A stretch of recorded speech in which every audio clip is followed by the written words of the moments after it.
روزتان بخیر باشد محترم جناب رئیس. لطفاً تبریکات صمیمی و تمنیات نیک این جانب را به مناسبت سال نو سنتی چین با تقویم قمری عید باستانی بهار بپذیرید. سال اسب آتشبار رمز نیرو، توانایی و حرکت به پیش می باشد. از صمیم قلب به شما پیش از همه صحتمندی بردوام، نیروی استوار و کامیابی های نوین در فعالیت دولتیتان آرزومندم. با مردم دوست چین بزرگ صلح و امانی و پیشرفت پایدار می‌خواهم.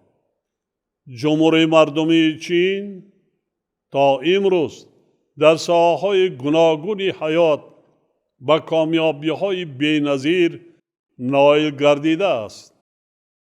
کشور شما به طفیل اقدام و تشبس‌های گلوبالی بنیادکارانه پیش‌صف تمایل‌های کلیدی زمان ما میباشد.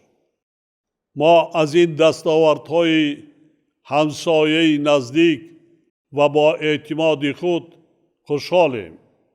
آن هم باعث فرهمندی است که مناسبت‌های دو جانبه تاجیکستان و چین در قالب شریکی همه‌جانبه استراتژی جریان بلندی رشد را کسب کردند.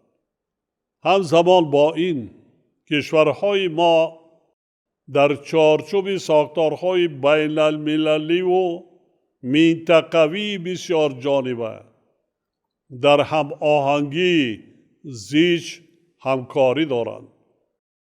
سهم شخصی شما را در پیشبرد این روندهای سازنده مطابق با منفعت‌های اصلی مردمانمان بلند قدر می‌کنم.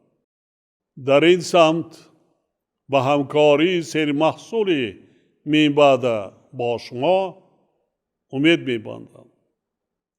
باور دارم که در جریان مذاکرات و تماس‌های سطح عالی در پیش ایستاده سال روان، رابطه‌های بین دولتی دو کشور را با محتوای نوی عملی باز هم غنی خواهیم گردانید. انتظار ملاقات‌های نو با شما دوست گرامی هستم. بار دیگر عید بهار و سال نو مبارک باشد.